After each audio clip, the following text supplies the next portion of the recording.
l'Éthiopie. Le Négus aurait été déposé. Le flash était exact. L'empereur Haïlé Sélassié, menacé depuis plusieurs mois par le comité des forces de l'armée éthiopienne, était destitué le jour où l'église copte, qui chaque année à Pâques rendait un solennel hommage à son monarque de droit divin, l'abandonnait aux yeux de tous.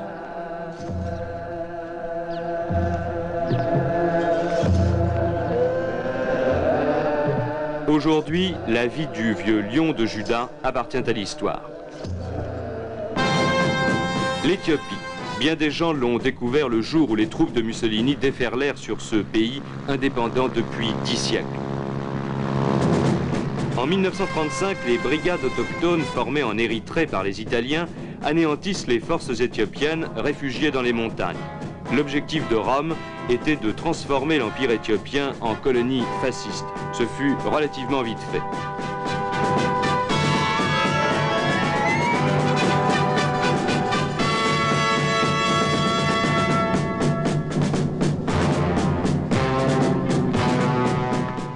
À Genève, devant la SDN, Haïlé Sélassié tentait une ultime démarche au milieu d'un indescriptible brouhaha provoqué par les troupes de choc du Duce.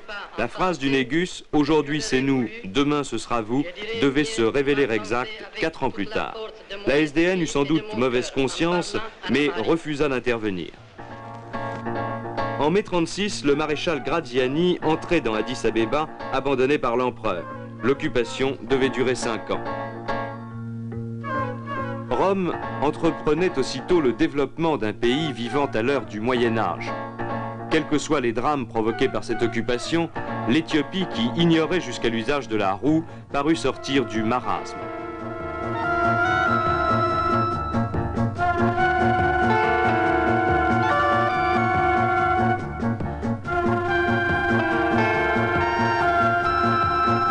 Autant par esprit de clémence que par intérêt, le Négus autorisa les Italiens établis en Éthiopie à s'y installer définitivement. Haïlé Sélassié avait en effet, grâce aux Alliés, retrouvé sa capitale dès 1941. Il avait sur place poursuivi le travail entrepris par ses anciens adversaires et depuis 1945 cherché l'aide financière des puissances de l'Est et de l'Ouest tout en signant des accords avec ses voisins immédiats.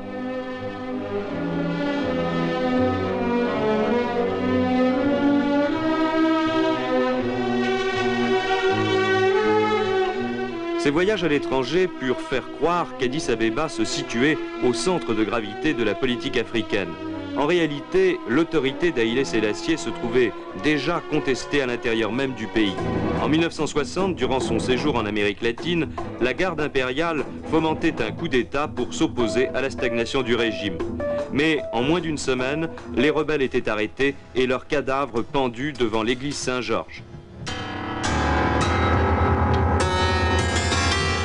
Ayant maté la révolte, Haïlé Sélassié se considère dès lors comme le maître à penser du continent africain.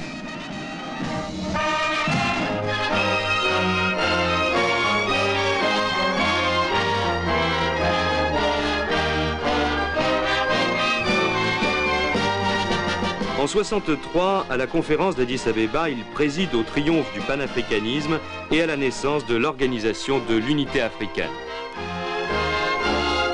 Pour le monde entier, c'est le printemps éthiopien. Il semble que la nation puisse enfin sortir de sa léthargie.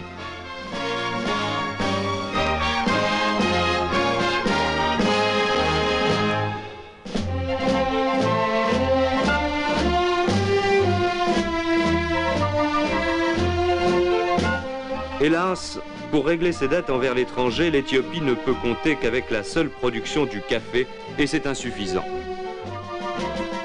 Relié à la mer Rouge par voie ferrée et aux grandes capitales par des lignes internationales, le pays ne peut se développer en raison de ses mauvaises communications intérieures et de l'incurie de ses dirigeants.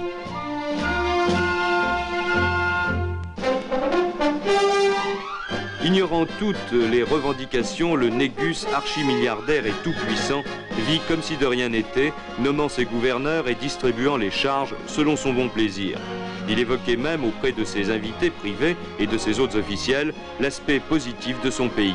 Mais ces affirmations ne trompaient personne, surtout pas le président Pompidou.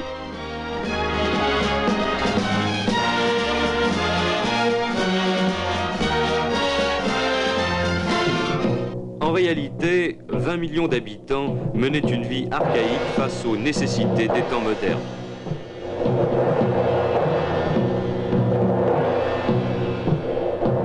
Leur manifestation n'avait encore rien d'inquiétant. Quant aux prébendiers du régime, ils n'hésitaient pas à afficher leur appétit de fortune sans désirer le moindre changement.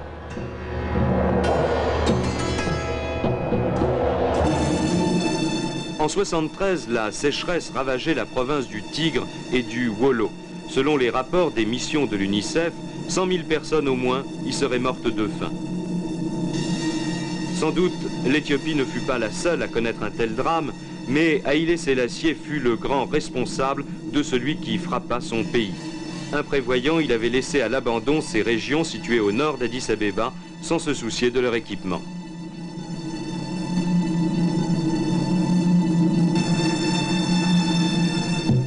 La crise s'affirma en février dernier quand les populations prirent conscience de leur état, l'un des plus sombres de l'Afrique. Après 6 mois de préparation, l'armée a enfin décidé d'agir. Elle a déposé son roi.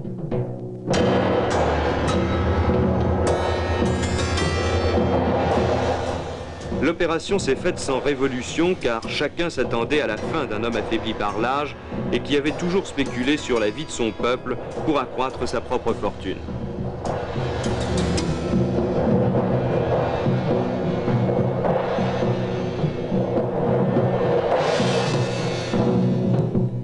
Chassé du pouvoir, l'empereur d'Éthiopie, 225e descendant de la reine de Saba, nous disait il y a une dizaine d'années: